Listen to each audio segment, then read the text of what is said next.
नमस्कार साथियों, मैं निकुंज तांबड़ी वेदांत क्लासेस अजमेर के यूट्यूब चैनल पर आपका हार्दिक स्वागत, अभिनंदन। विद्यार्थियों, कैसे हैं आप? सब ठीक होंगे, कुशल मंगल होंगे सब।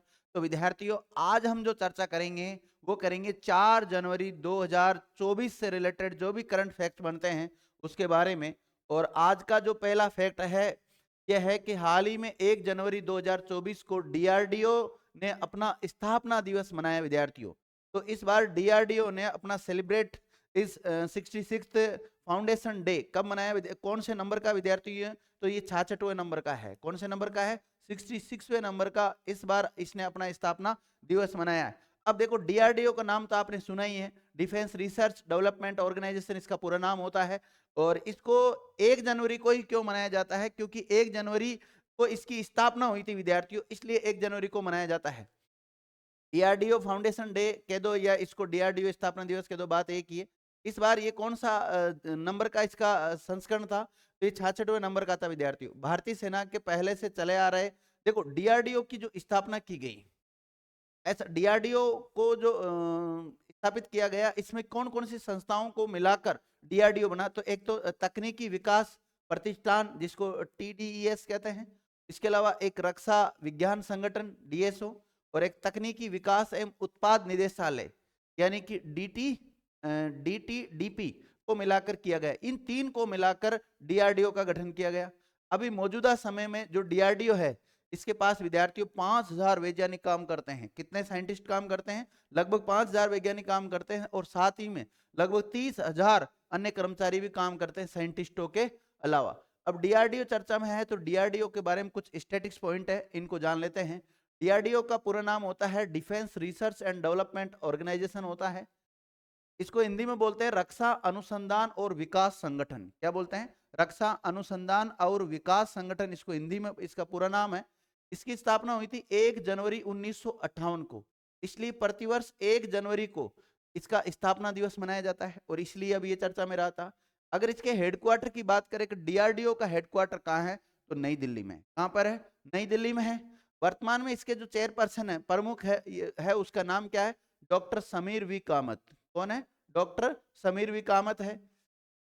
कौन सा मंत्रालय इसकी जिम्मेदारी रखता है विद्यार्थी? तो रक्षा मंत्रालय। रक्षा मंत्रालय के जो वर्तमान में रक्षा मंत्री, उनका नाम क्या है? राजनाथ सिंह जी है। और ये इसका डीआरडीओ का मोटो क्या है? तो संस्कृत में अगर इसके मोटो देखा जाए तो इसका मोटो होता है विद्यार्थियों, बलस्य मूलम विज्ञानम। क्या होता है? बलस्य मूलम विज्ञानम। और इंग्लिश में बात करें तो इंग्लिश में इसका मोटो है strength origin is in science. और ये लिखा हुआ विद्यार्थी देखो, संस्कृत वाला तो ये लिखा हुआ बलस्य मूलम विज्ञानम होता है विद्यार्थियों।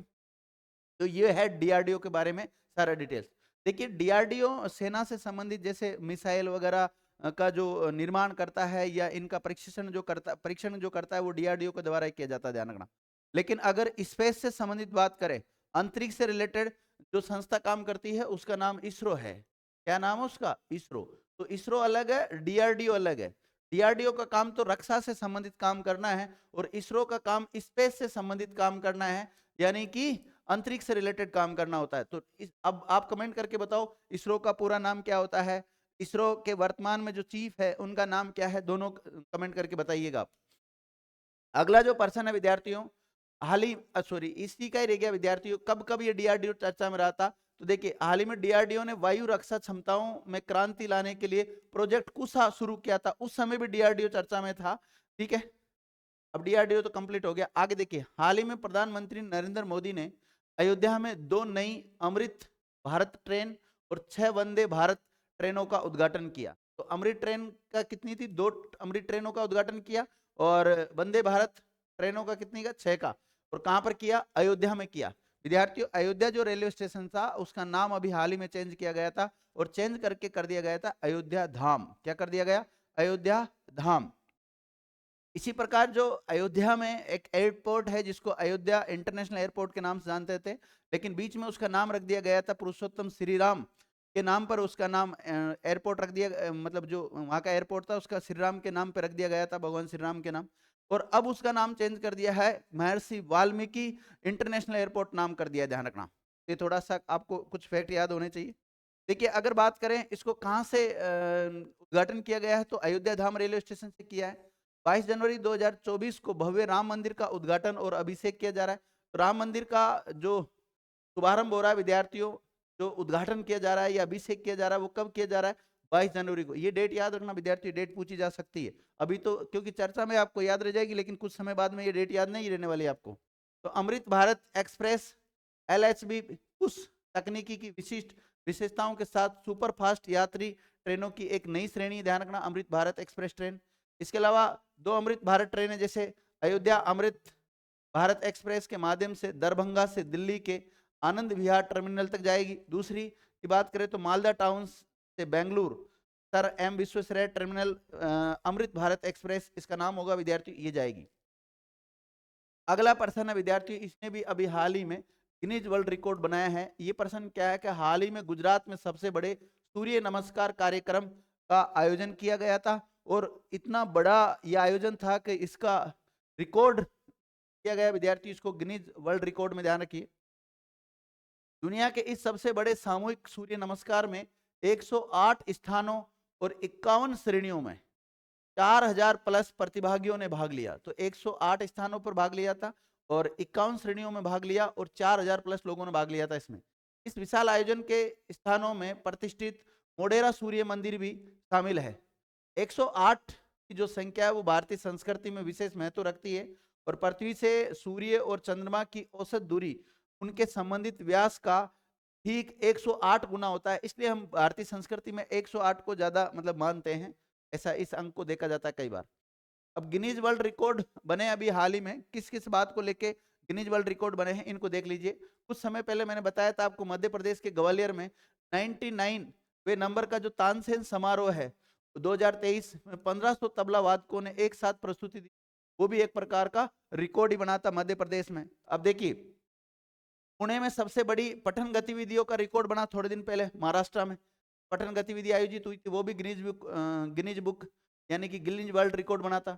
इसके अलावा असम सरकार को अमृत वृक्ष आंदोलन के लिए 9 गिनीज वर्ल्ड रिकॉर्ड प्राप्त हुए। इसके अलावा जो HDFC लाइफ है उसको इंश्योरेंस इंडिया अभियान के लिए गिनीज वर्ल्ड रिकॉर्ड में नाम दर्ज किया गया। इसी प्रकार लद्दाख के उमलिंग ला फैशन रन ने दुनिया की सबसे अधिक ऊंचाई पर फैशन शो का गिनीज वर्ल्ड रिकॉर्ड बना है। तो ये सारे कुछ गिनीज वर्ल्ड रिकॉर्ड थे, इनको हमने रिकॉल किया सबको। आगे देखिए, अगला फैक्ट है कि हाल ही में विश्व रैपिड शतरंज चैंपियनशिप 2023 का आयोजन समरकंद उज्बेकिस्तान में हुआ। कहां पर? उज्बेकिस्तान में हुआ विद्यार्थियों।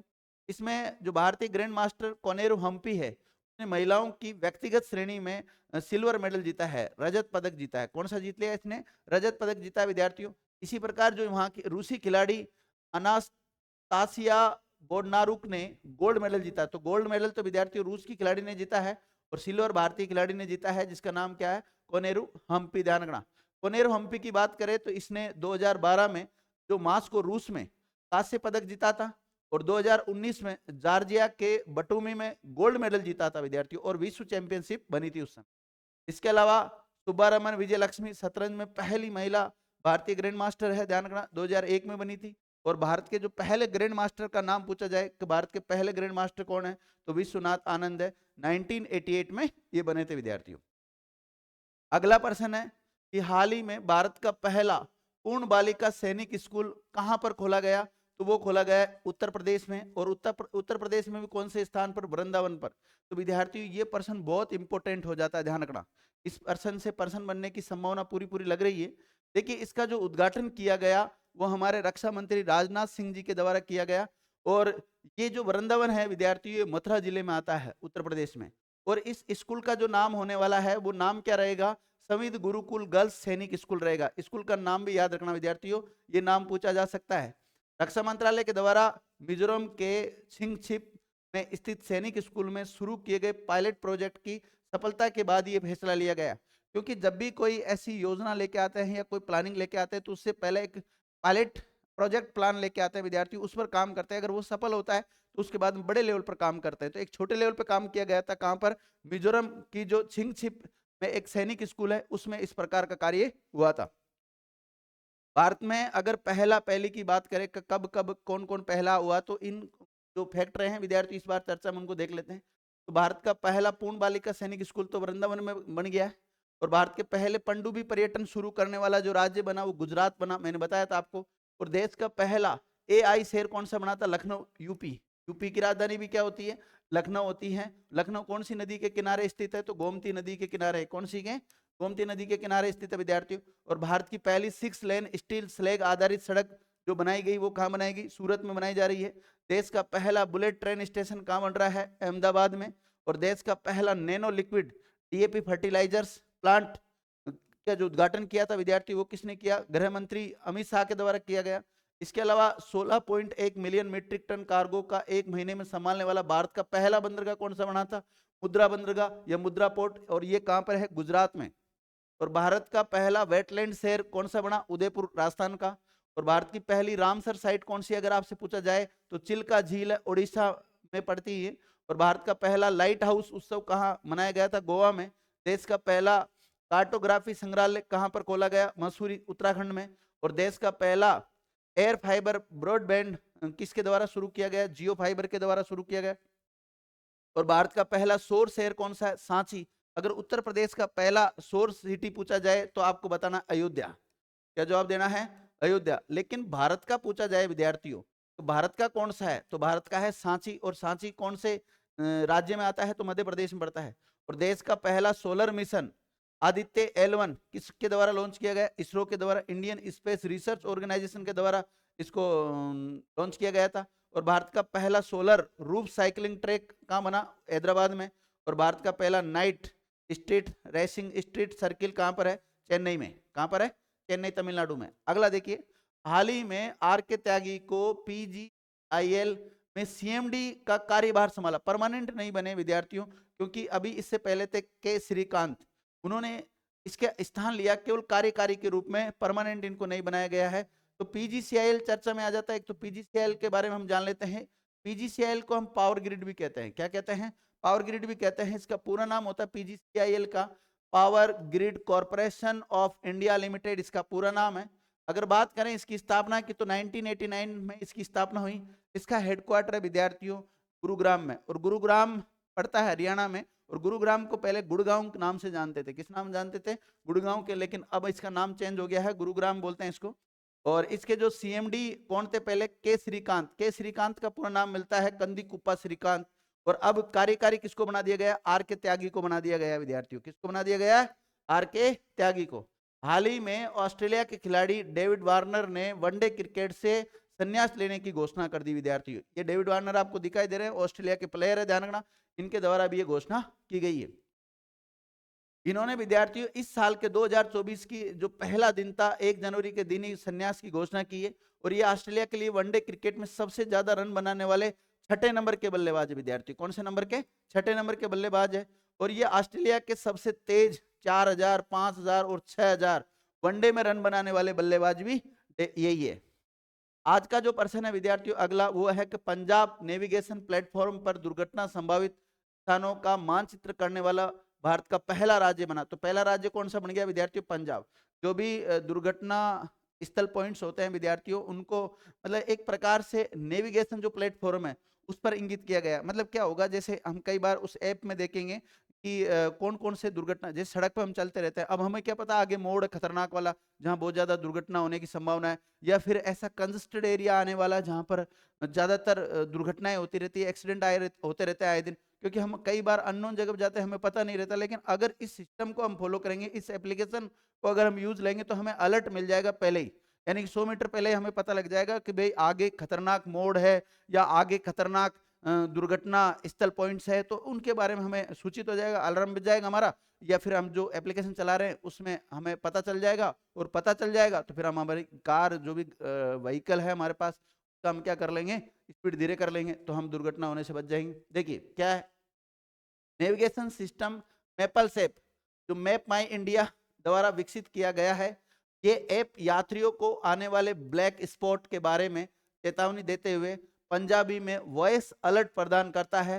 ब्लैक स्पॉट 100 मीटर दूर होने से पहले ही यात्रियों को यह अलर्ट मिल जाएगा। तो 100 मीटर पहले विद्यार्थियों अगर हमें पता लग जाए कि भाई आगे दुर्घटना होने की पूरी पूरी संभावना है, तो हम पहले स्पीड अगर कम करके आसानी से दुर्घटना से बचा जा सकता है। आगे देखिए, हाल ही में भारत सरकार ने PLI स्कीम की अवधि 1 साल के लिए और बढ़ा दी विद्यार्थी। कितने साल के लिए? 1 साल के लिए और बढ़ाई। PLI का नाम आपने सुना ही होगा। PLI का जो पूरा नाम होता है विद्यार्थियों, प्रोडक्शन लिंक्ड इंसेंटिव इसका पूरा नाम होता है। देखिए इसे भारी उद्योग मंत्रालय ने ऑटोमोबाइल और ऑटो कंपोनेंट्स के लिए PLI योजना की समय सीमा आंशिक संशोधनों के साथ 1 साल के लिए बढ़ाई है। इस स्कीम का कुल खर्च बढ़कर 25,938 करोड़ रुपए कर दिया गया है और इस स्कीम के तहत इंसेंटिव वित्त वर्ष 2024 से वित्त वर्ष 2028 तक उपलब्ध रहेगा। यानी कि प्रोत्साहन वित्तीय राशि 2023-24 से शुरू होकर लगातार 5 वित्तीय वर्षों के लिए अवधि के लिए वैध होगा। ये थोड़ा सा पॉइंट याद रखना। और आज का जो मोटिवेशनल कोड है विद्यार्थी ये है, नजर को बदलो तो नजारे बदल जाते हैं। नजर को बदलो तो नजारे बदल जाते हैं, सोच को बदलो तो सितारे बदल जाते हैं, कश्तियां बदलने की जरूरत नहीं है, दिशाओं को बदलो तो किनारे खुद ब खुद बदल जाते हैं। तो विद्यार्थियों इसी मोटिवेशनल कोड के साथ आज की क्लास हमारी ऑफ होती है।